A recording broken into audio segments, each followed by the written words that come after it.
Chapter 2. Who is she, Gray? Tanong ko pa rin. You know, matipid na sagot ni Gray. O hinagod ko pa ito ng tingin. She's cute. Lagot ang Gray na ito mamaya. Pati itong sinabi ko, si Gray ang nag-utos. Ano ba talaga ang purpose ni Gray? Gusto lang ba niya itong pasakitan? Gray, I brought you some food. I cooked this myself. Ang sweet naman itong asawa ni Gray. Mahilig akong magluto. Mahilig din pala itong magluto. Mukhang magkasundo kaming dalawa. Pero paano pa kami magkasundo kung kontrabida ang tingin nito sa akin? Did you tell her that I don't accept food brought here to the office? Si Gray sa sekretarya niya. Yes boss, but she said, she's your wife. Listen, Christel, I don't care if you're my wife, you're not exempt from the rules in my office. Besides, you don't know how to cook, baka anong lasa yan pagkain na dinala mo para sa akin. Also, Sophie and I will be eating out, so just take that food back home. Don't do this again next time. Let's go, Sophie. Ano yung ginagawa mo kanina, Gray? Kawawa naman yung asawa mo, tanong ko kay Gray nang nasa loob na kami ng elevator. She deserves it, halata ang iritasyon sa tinig nito. And I don't understand why she has to bring food. If she had just offered herself to me, I would have wholeheartedly accepted. But food, she has no talent for cooking. Napaawang ang labi ko sandali sa sinabi niya. Come on, Gray, obviously, pinagnanasaan mo yung asawa mo. Ano ba ang dahilan at ganun mo na lang yung tretuhin? Sinong matutuwa kung nagawa akong linlangin ng sinasabi mong asawa ko? Christel tricked me into thinking something happened between us, which is why I married her. I was extremely annoyed when I found out about her deception. Really, Gray, hindi ka nga nagpapaloko sa mga babaeng lumalapit sa'yo at sinasabi nilang nabuntis mo sila. Yung totoo, may gusto ka sa asawa mo, di ba? Titig na titig ako sa kanya. Hinahanap ko ang katotohanan sa mga mata niya. Hindi siya sumagot. Well, nakita ko na ang gusto kong makita sa mga mata niya kahit pa wala akong narinig na sagot mula sa kanya. Kapapasok ko pa lang sa butik ko nang napahinto ako. Sino naman kasi ang hindi mapahinto kung isang hindi inaasahan tao ang sumalubong sa paningin ko? Pinuntahan ba niya ako dito? Impossible naman na nandito siya para bumili ng damit. Puro pambabae ang ibinibenta sa butik ko, at branded ang mga ito. Nakalocate ang Sophie's Fashion, ang butik ko sa isang mall. Mga elite ang karamihan kong customer dito. Katabi naman dito ay ang flower shop na pagmamay-ari ko din. Hinalma ko muna ang nagwawala kong puso bago ako nagpatuloy sa paghakbang. Shechar, what brought you here? Kalmado kong sabi kahit pa hindi talaga ako makalma pag nandyan siya. Iba't ibang emosyon kasi ang mararamdaman ko pag nandyan na siya. Masaya ako. Nakakatakot ako. Ilang lang yan. We need to talk. Aniya, ano na naman kaya ang kailangan niya? Mukha pa naman siyang seryoso at galit. Dinala ko siya sa opisina ko. Nakakonekta ang opisina ko sa magkatabi kong store kaya dalawa ang pintuan nito. Ano ba talaga ang gusto mo, Sophie? Didn't I tell you to stay away from Gray because he's already married? What do you really want? To be a mistress. Agad niyang sabi nang nakapasok na kami sa loob ng opisina ko. Sandaling napaawang ang labi ko. Am I immediately considered a mistress just because you see me with Gray? Gray and I are very close friends. There's nothing inappropriate about maintaining our friendship, even though he's married. We aren't doing anything wrong. It seems like you have a really twisted view of things, Shechar. Hindi ko mapigilan sambit, nahaluan ko na ng iritasyon ang tinig ko. God, he is really annoying. I'm just warning you, Sophie, considering what happened before. Mas lalo akong nenes. Nag-move on na ang halos lahat sa nangyari noon, siya lang yata ang hindi. At until now, paulit-ulit pa rin niyang ipinaalala ito sa akin. Nag-init agad ang sulok ng mga mata ko dahil sa pinaghalong sakit at galit. Until now, sinisisi mo pa rin ako. Bakit ba I didn't blame you on anything now, Sophie? I am just warning you. Ayaw kung may babae na naman na masasaktan at mapapahamak dahil sa iyo, dahil sa madalas mong paglapit-lapit sa pinsan ko, especially Christelle. Christelle is very special woman to me. I may have court her kung hindi lang dahil sa pinsan ko. Pero mahalaga si Christelle sa akin. Sa akin ka mananagot pag nasasaktan siya. Marlang nasabi niya sa akin, habang matalim ang kanyang tinig. Mas lalo akong nasaktan. Parang paulit-ulit na sinasaksak ang puso ko sa sobrang sakit dahil sa narinig ko sa kanya. Bakit ganyan na lang kasama ang tingin mo sa akin, Shechar? Naninangkit ang mga mata ko na nakatingin sa kanya. Ramdam ko na rin ang pamamasa ng mga mata ko, kaya todo ang pagpigil ko, wag lang tuluyang malaglag ang luha ko. I'm really frustrated because it feels like you always see the worst in me, Shechar. I've done nothing wrong, and I'm trying to maintain a healthy friendship with Gray. Why can't you just trust me and stop assuming the worst? Just stay away from my cousin, Sophie, aniya at idiniin niya ang bawat salita. Get out, Shechar. Please, umalis ka na. Pidgel ko ang galit ko. Mabigat ang naging tono ko. Mas lalong dumilim ang anyo niya at tumalim ang titig niya sa akin. Aminado ako na kinakabahan ko. Ang lakas ng tibok ng puso ko sa klase ng titig niya sa akin na parang may mga kabayo na nagkarera sa loob nito. Kung wala kang magandang sasabihin, please, umalis ka na. Kailangan na niyang umalis. Baka tuluyang tumulo ang luha ko at makita pa niya akong umiiyak dahil sa kanya. He clenched his jaw, and my anxiety only grew stronger. He remained silent, his gaze fixed on me with an intensity that made me uneasy. Without any warning, he did something I wasn't prepared for. He pushed me, causing me to stumble back against the wall. Before I could react, he kissed me with a sudden and forceful intensity. The shock left me with my eyes wide open, unable to process what was happening. Sandali lang ang halik niya at tulalang-tulala pa rin ako. I'm just reminding you who it is that you want, so stay away from my cousin. Aniya sa kanya ako iniwan na tulala. Nang nakaalis na si Shechar, saka palang tuluyang nag-sink in sa isip ko ang ginawa niya. He kissed me. Shechar kissed me. Parang may daluyan ng libo-libong boltahe ng kuryente sa katawan ko sa isipin ito. He kissed me. Bakit ba niya ako hinihalikan? Shechar is my first kiss. God, he is my first kiss. Hindi ko napigilan at napahaplos ako sa labi ko. The effect of Shechar's kiss on me is like a permanent tattoo on my lips. Why does Shechar kiss me? Could it mean he has feelings for me? Have my dreams come true that Shechar might actually like me, that he might even love me? I've always hoped he would feel the same way, but now I'm left wondering if this is finally happening.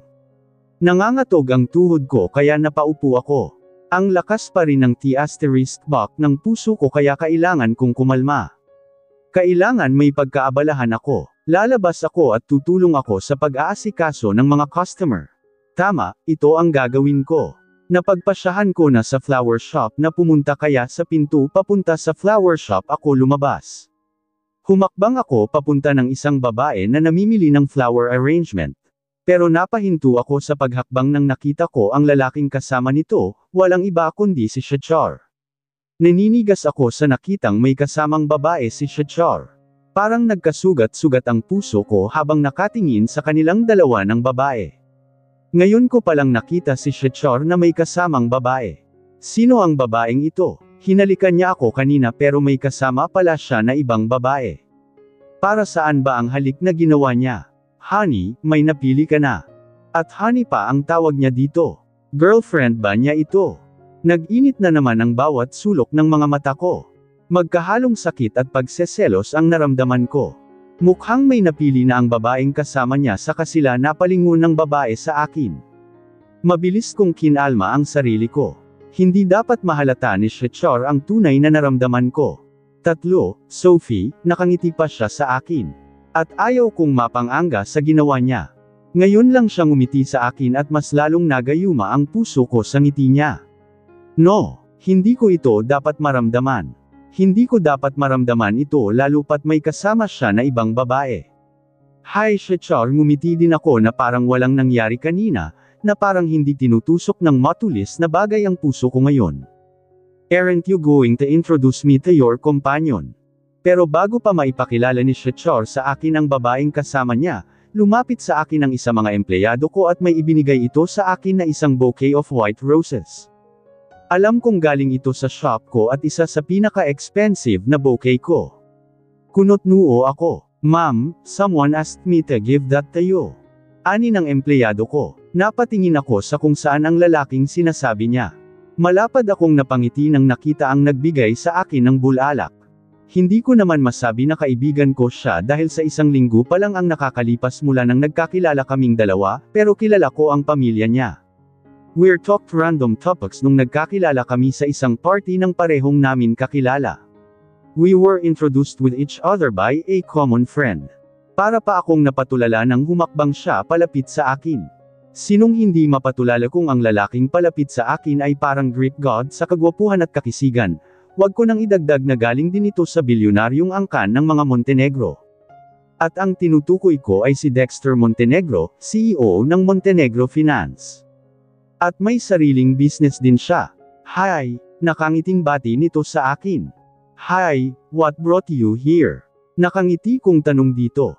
I came to visit. Paano mo nalaman na, honey, it's easy for me to know everything.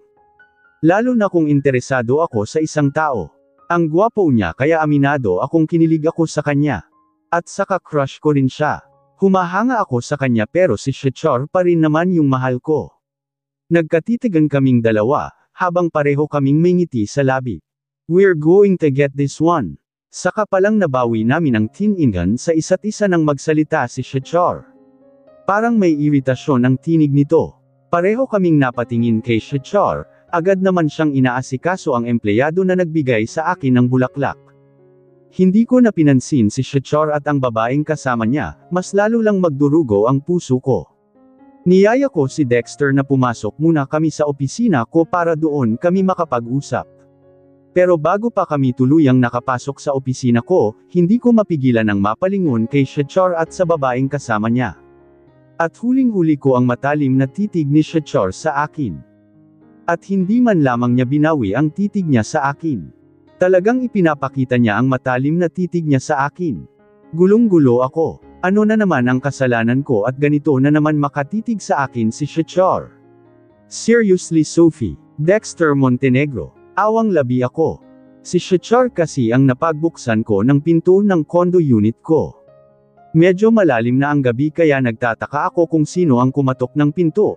Kung sino ang bisita ko ng ganitong oras, hindi ko naman lubos akalain na si Shechar ang magpabuksan ko ng pinto. Shechar, ano ang ginagawa mo dito? Pumasok siya na walang sabi-sabi sa loob ng condo unit ko. Ano bang kailangan mo sa akin ha? Hindi ko na napigilan ang iritasyon. Hindi ko maintindihan ang inaste niya. Wala siyang pakialam sa akin dapat pero ngayon nandito siya at ewan ko kung ano ang kailangan niya sa akin sa ganitong oras.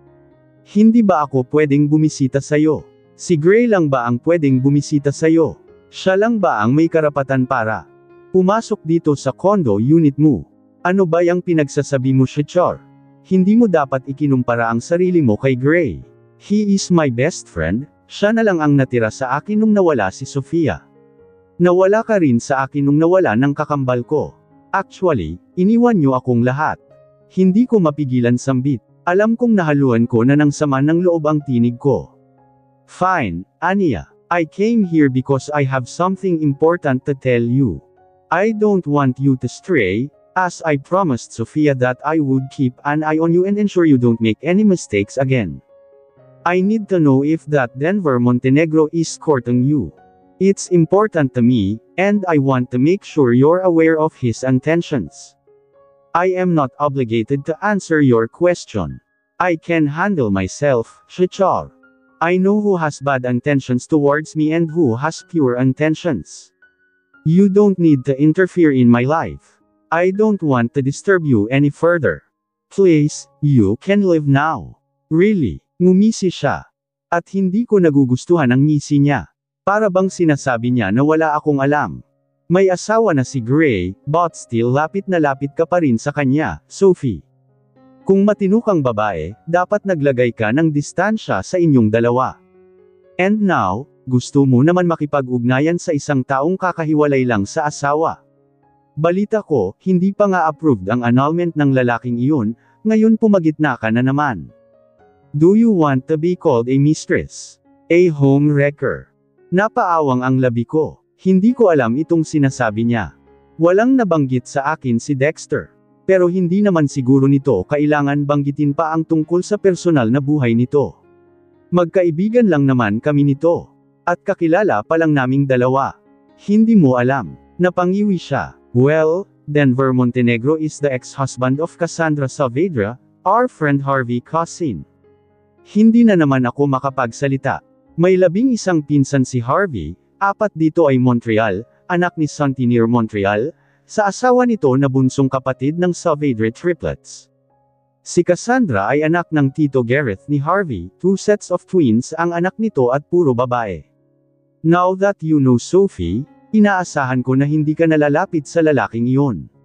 Baka mapagbintangan ka pa na siyang sumisira sa pagsasama ng asawa. Para din naman ito sayo. Isang buntong hininga ang pinakawalan ko. I am not bothered of what he said. Wala akong ginawang masama. Siya lang talaga ang madumi ang utak at ang lagi na lang nakikita ang worst sa akin. Puro naman talaga negative ang naiisip niya sa akin. You can live now, Shechar. Salamat sa pagkaalala mo, pero kaya ko ang sarili ko. Ako na ang bahala dito. Wala ka naman pakialam sa akin kaya nakapagtataka ang pangingialam mo ngayon sa akin. Napaka-creepy lang. Tumawa pa ako kahit hindi ako natutuwa. Pero dumilim ang anyo niya dahil sa tawa ko. Kaya kinakabahan tuloy ako. Ikinagalit niya ang pagtawa ko. I've already marked your lips, Sophie. Don't push me to the point where I have to mark your entire body to make you obey me, mariin niyang sabi habang titig na titig sa akin. Napalunok ako ng sunod-sunod dahil sa narinig ko sa kanya. Bakit hindi mo nalang tawagan ang asawa mo kaysa para kang stalker dyan na laging nag-stalk sa social media, nag-check sa kung ano ang mga ginagawa niya. At sana sumama ka na lang sa kanya sa UK, pwede mo naman ipagpaliban itong outing ng barkada natin, Gray. You should prioritize your wife. Ani ko kay Gray, tumabi ako sa pagkakaupo niya sa isang upuan na gawa sa kawayan na nandito sa dalampasigan. Nasa isang beach resort kami, nagbo-bonding kaming magbabarkada. Nakatingin ako sa PayPal ubong na araw habang nakatingin naman si Gray sa cellphone niya. Kanina pa siya pabalik-balik sa pag-check ng social media ng asawa niya. Hindi ko talaga siya maintindihan, halata naman na malaki ang pagkagusto niya sa asawa niya pero gusto niyang saktan ito. Hindi kasi ganito ang pagkakilala ko sa kanya. May mga nasaktan man siyang mga babae dahil sa playboy siya pero hindi naman niya sadya ito. Meron siyang tinatawag na limitations. May mga limitations ang mga babae niya kaya hindi na daw niya kasalanan kung nasasaktan ang mga ito dahil sa umaasa ang mga ito sa kanya, lumampas ang mga ito sa limitasyon niya. Hindi niya sadyang saktan ang mga naging babae niya pero pagdating sa asawa niya, sinadya niyang saktan ito, kaya hindi ko talaga siya maintindihan. Isa sa mga basehan ko kung bakit nasasabi ko na sinasadya niyang saktan ang asawa niya ay ang madalas na paghawak niya sa kamay ko at pagiging sweet niya sa akin sa mga picture namin. He even asked me to upload those pictures and tagged him. Kaya sigurado ako, mas lalong sumama ang tingin ni Shechar sa akin pag makita nito ang mga picture naming dalawa ni Gray. Hindi namin kasama si Shechar, masyado daw itong busy sa pag-aaral nito. Ilang araw na rin ang nakakalipas mula nung huli ko itong makita. I don't want to give her any more reasons to have false hopes. It's better if she thinks I don't care about her. It's the only way to ensure she moves on and stops waiting for something that will never happen. Sagot ni Gray, ibinaba niya ang cellphone niya at napatingin siya sa lumulubong na araw. Pero bakit? Hindi kita maintindihan, Gray, kunot noo ako. Kahit tumatawa siya pero alam kong may problema siya at masyado itong mabigat. Have you really moved on from what happened back then? Have you truly forgotten Sophia? Sandali akong nabigla sa tanong niya. Ngayon pa lang namin muli na pagbuksan ang topic na ito pagkatapos ng maraming taon. It wasn't easy, but I made the choice to move on from what happened, Gray. There's no benefit in remaining trapped in the past. However, forgetting Sophia is something I can never do. She was my twin. When she died, a part of me was buried with her. Even though I decided to rise above from the pain and move forward, a piece of my soul will always be with her. Despite my efforts to overcome the past, the memory of Sofia will always be a part of me. Totoong sabi ko sa kanya. Nakatitig ako sa kanya. Nanatili siyang nakatingin sa sunset. Isang buntong hininga muna ang pinakawalan niya bago siya magsalita. Mal. I lied to you, Sophie. I haven't completely moved on from what happened. I was the last one to talk to Sofia before she died, and I made a promise to her. Honestly, I've done almost everything to move on, but I just can't. It keeps replaying in my mind, and I still dream about Sofia to this day. It's gotten worse since I married Christel. Anya, ramdam ko ang bigat sa tinig niya. I don't know what to say, Gray, hindi ko inaasahan ang sinabi niya. But you have to move on, Gray. Don't waste your life, don't let your past haunt you and ruin your chance to be happy. Isang buntong hininga na naman ang pinakawalan niya bago siya nagsalita muli. At sa pagkakataon na ito may inamin siya. Sa akin, isa na dito ang tungkol sa babaeng nagugustuhan niya nung at hindi si Sofia iyon, pati na ang pangako niya sa kapatid ko na hindi naman talaga galing sa puso niya kundi nadala lang siya sa sitwasyon ng kakambal ko nung panahon na yun, nag-aagaw buhay na kasi ito. At pakiramdam niya inuusig siya ng konsensya niya. Ayaw ko siyang saktan, Sophie, but I will just be ruining her life if she stayed with me. I can't commit to her. I can't commit to anyone. Hindi ko alam ang sasabihin ko sa kanya kaya nanatili lang akong tahimik. Parang nanembalik sa akin ang lahat ng nangyari ng araw na yun. Sinisisi ako ng kapatid ko. Inakala nito na ako ang dahilan kaya ito tinanggihan ni Gray. I suffered a lot dahil halos isang taon din na ang tingin sa akin ng halos lahat ay mga agaw. I don't know what to say. I don't know what to feel. Napatayo ako. Naninikip ang dibdib ko. Biglang naging mabigat ang atmosphere naming dalawa ni Gray. Parang ayaw ko muna siyang kasama. Gusto ko munang mapag-isa. Saan ka pupunta? I need some time alone right now, Gray. I'll be fine, but I need to calm down and gather my thoughts. I'm sorry, Sophie, for bringing this issue up again. I really apologize. Isang matipid na ngiti lang ang pinakawalan ko sa kanya bago ako umalis.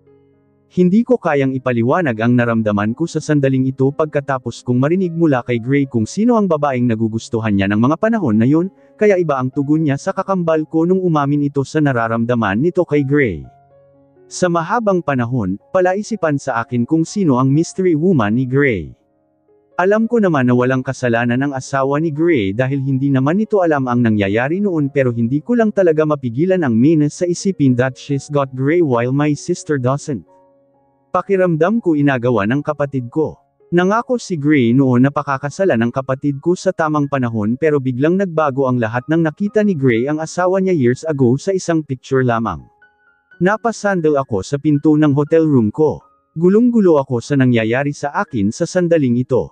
Hi, are you still mad at me? Tanong ni Gray sa akin nang siya ang napagbuksan ko ng pinto. Hindi naman ako galit sa'yo. I'm sorry sa naging reaksyon ko kahapon. Ngumiti ako. I should focus on what's happening now and not the past. Pinatatahimik ko na ang kakambal ko. Ayaw ko nang balik-balikan pa ang nakaraan. Mahal ko si Sofia pero ayaw kong sirain ang buhay ko sa nakaraan na hindi ko hawak. Sinisisi na ako ng lahat lalo na sa mga taong masyadong malapit sa puso ko, ipinangako ko na hindi na ako magpapa-apekto sa mga ito. So, are we good? Of course. That's good. Let's go. Hinahanap na tayo ng mga kaibigan natin.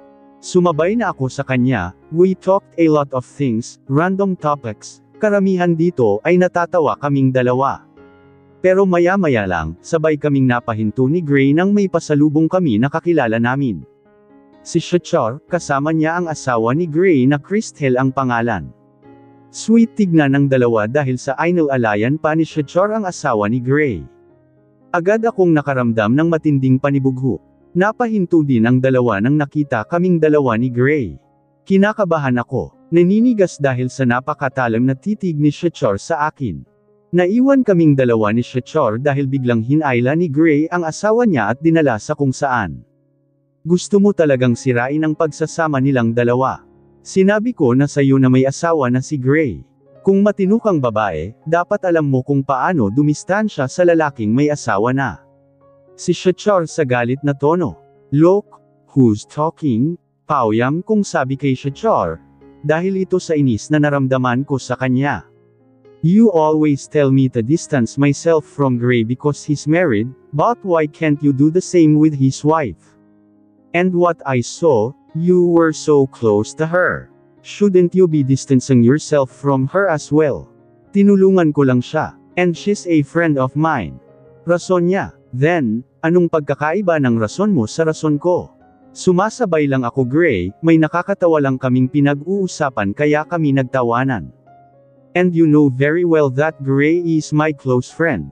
Wala akong ibang intensyon kay Gray, unlike you Shachar. Masyado kang halata na may gusto ka sa asawa ni Gray. And so, aniya sa malamig na tinig at sa malamig na titig. So, what if I grab the chance na wala si Gray? Do you have a problem with that? How dare you to accuse me of ruining their relationship when, in reality, it's you who's doing it?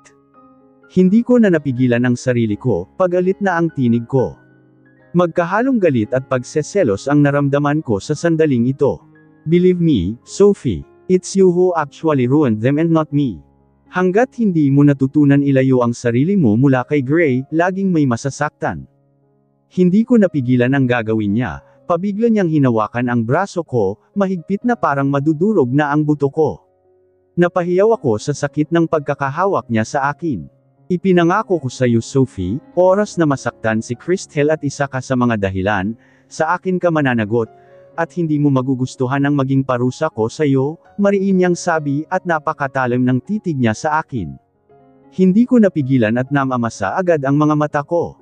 Ang sakit, masakit ang pagkakahawak niya sa akin pero mas masakit ang naramdaman ng puso ko dahil sa mga salitang binitawan niya.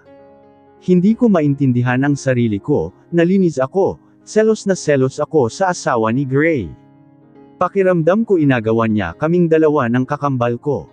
Alam kong mali ang makaramdam ako ng ganito pero parang sirang plaka na pabalik-balik sa isip ko ang katotohanan na ang asawa ni Gray ay ang babaeng nagugustuhan niya noon kaya hindi niya natugunan ang pag-ibig ng kakambal ko. Ngayon, ang babae din ito ang bagong babae na nagugustuhan ni Shachar. Ang babaeng ito ang pumalit kay Sofia sa puso ni Shachar imbes na ako. Humigpit ang pagkakahawak ko sa flower vase na nasa loob ng kwarto ko. Matinding sakit ang naramdaman ko sa sandaling ito at ang gusto ko lang ay iparamdam din yung sakit na naramdaman ko sa asawa ni Gray. At isang paraan lang para maiparamdam ko kahit papaano kay Christel ang sakit na nadarama ng puso ko at ito ay ang gamitin si Gray.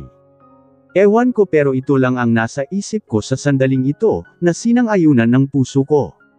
My frustration grew even more because Gray and Harvey got into a serious argument, and the cause of their fight was none other than Christel. This is the first time I've seen them clash over a woman. It's baffling to me why so many people are drawn to her. It seems like even Harvey is starting to develop feelings for Christel. I can't help but feel a pang of insecurity. Maybe I am insecure. It's infuriating to think that the one guy the first have feelings for doesn't like me back and instead falls for Christel also. The situation gnaws at my confidence, making me question myself even more.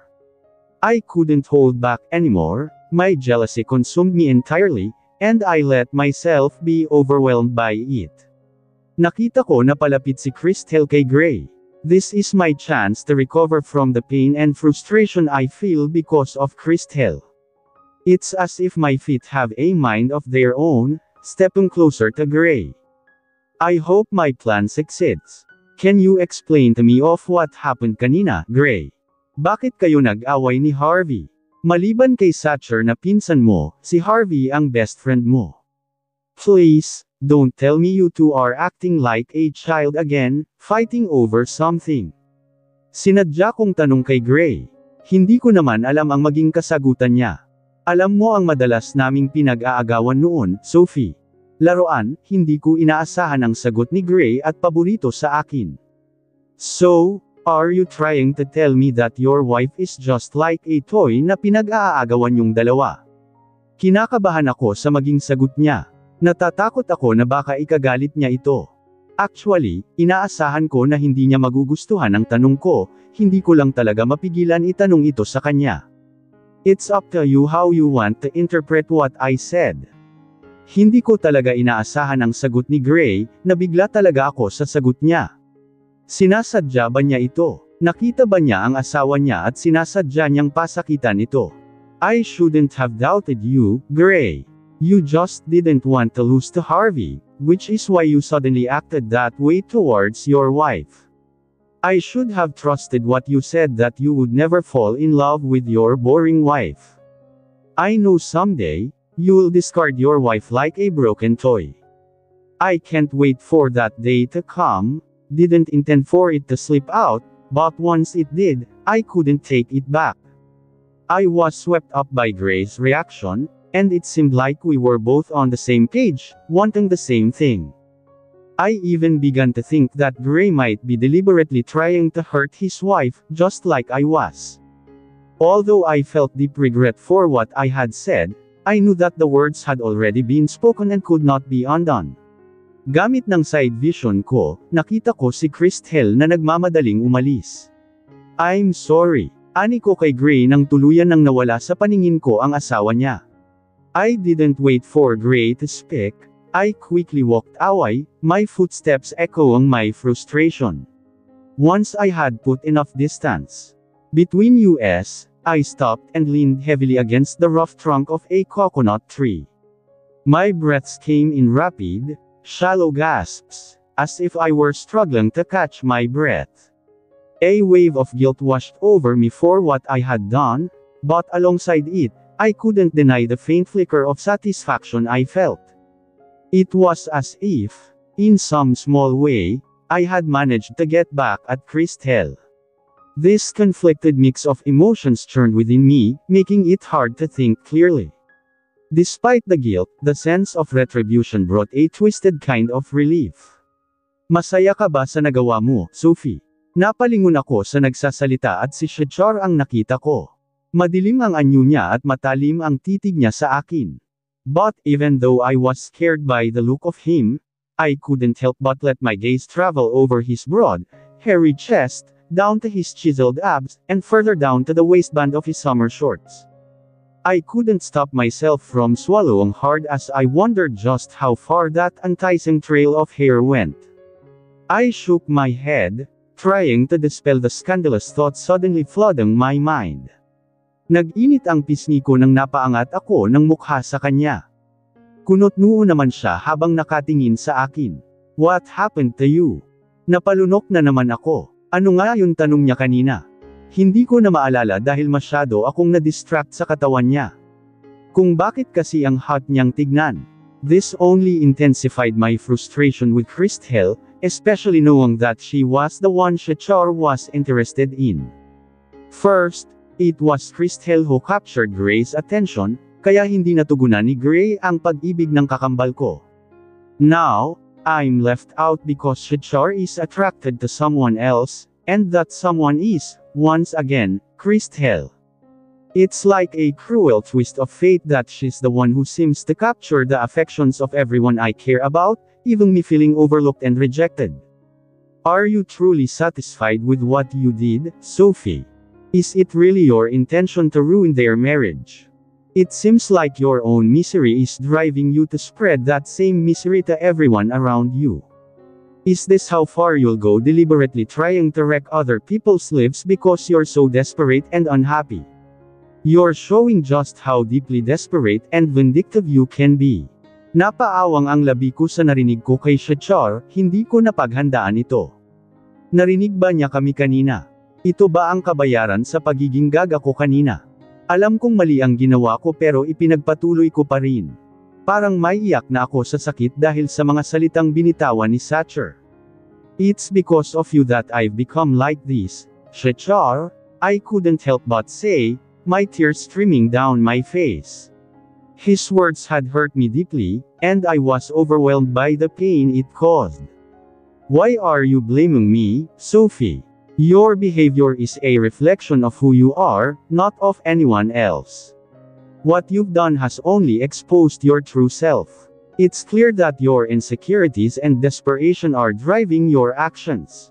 This isn't about me, it's about how you handle your own issues. Aniya sa malamig na tono. Fine. Inaamin ako, masama na ako, layan naman lagi ang pagkakilala mo sa akin.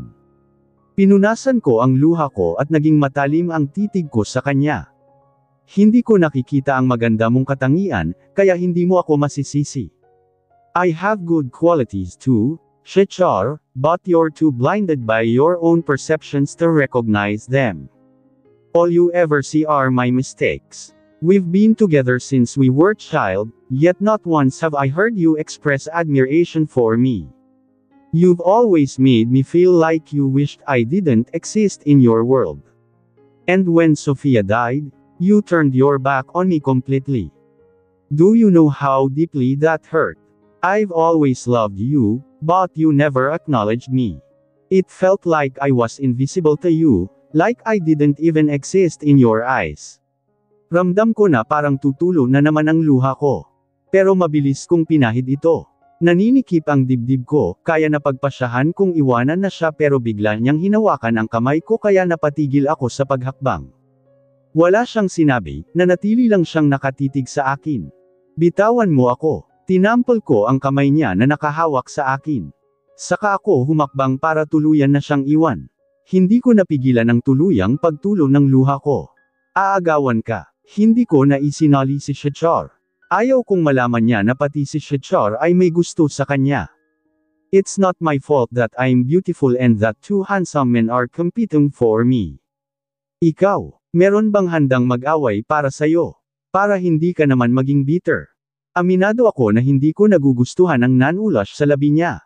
Sa totoo lang, gusto ko siyang sabunutan. Masaya ka na. Masaya ka na nag-aaway ang magkaibigan dahil sa kalandian mo. Pag-alit niyang sabi pero mahina lang ang boses niya. Akala mo ba talaga na gusto ka ni na Harvey at Gray kaya sila nag-aaway dahil sa'yo? Let me tell you something. You're mistaken. Do you know what they often fight about? A toy. A toy that neither of them likes. Just like you. If I'm a toy they both don't like, I'm still lucky because they're fighting over me. Unlike others who, whether they like it or not, are just cast aside and ignored. Just like you, nasapul ako sa sinabi niya kaya mas lalo akong nakaramdam ng galit. Sa galit ko, hindi ko napigilan ang sarili ko na gawin ang isang bagay na kahit sa panaginip, hindi ko naiisip na magagawa ko. Pinigilan ko siya sa akmang pag-alis niya. Mukhang Katie ka na. Bakit hindi ka muna maligo?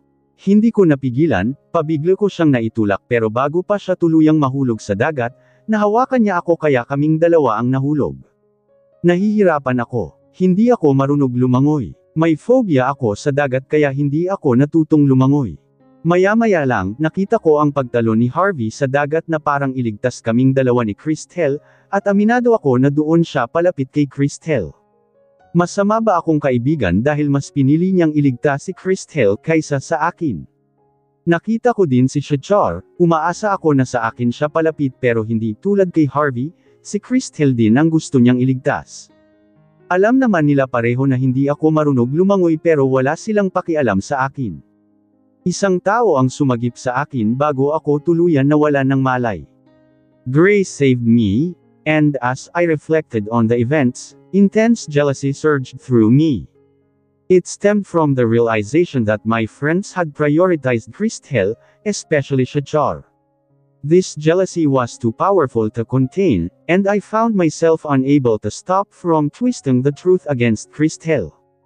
I told Gray that Christelle had pushed me out of sheer jealousy, and the only reason she fell was because I had grabbed her in an attempt to steady myself. By altering the narrative, I made myself look like the victim. Gray, without hesitation or doubt, believed every word I said.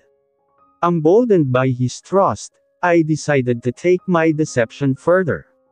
I confided in him that I was terrified of being alone because my phobia had resurfaced. I fabricated this story to ensure that Gray would stay by my side and not leave me alone. I was fully aware that Shachar was always looking out for Christelle, and I felt that in order for things to be fair between us, Gray needed to be with me. The truth of the matter was that Christelle was deeply hurt by seeing me with Gray, and I was equally pained by the sight of her with Shachar. Both Christelle and I were suffering in our own ways, caught in a web of jealousy. Para daw makalanghap ako ng preskong hangin kaya dinala ako ni Gray sa tabing dagat, hindi na ako nagdadalawang isip pa. Nakalimutan ko ang sinabi ko sa kanya na bumalik ang phobia ko sa tubig dagat. Pero napatigil kami sa paghakbang ni Gray nang nakasalubong namin sina Shachar at Christelle. Kitang-kita ko ang matinding pagseselos at sakit sa mga ni Christelle, ganun din naman ako. Parang paulit-ulit na sinasaksak ang puso ko nang nakita ko kung paano alagaan ni Shachar si Christelle. Christelle is like a delicate crystal that Shachar guards with utmost care, making sure she doesn't shatter. In stark contrast, Shachar sees my heart as if it were made of stone, believing that I am incapable of feeling any pain. When he talks to me, it's as though he thinks I have no heart at all, as if I am impervious to hurt or emotion. His words are often cold and dismissive, making me feel as if my emotions don't matter, as if I am unbreakable and unaffected by anything he says or does. This stark difference in how he treats Christelle and me only deepens the pain I feel, highlighting the gap between us even more. Matalim ang titig ni Shachar sa akin. Talagang isang napakasamang babae na ang tingin niya sa akin. Pero wala na akong magagawa, kahit gagawa pa ako ng kabutihan, masamang babae pa rin ako sa paningin ni Shachar. Totoo ka nga ba talagang itinulak ni Christelle, Sophie? Si Shachar, kinakabahan ako. Ano bang pinagsasabi mo, Shachar? Itinulak nga ako ni Christelle. Alam kong close kayong dalawa. At mas mahalaga siya sa'yo kaysa sa akin. At may gusto ka sa kanya kaya sa kanya ka naniniwala kaysa sa akin. Paninindigan ko ang kasinunggalingan ko. Baka magalit pa si Gray sa akin at mawala na ako ng kakampi. Si Gray na lang ang natira sa akin. You are both my friends. I didn't judge who between the two of you was telling the truth and who wasn't. I only believe what I see, and I clearly saw you push Christelle. She just grabbed onto you, which is why you both fell.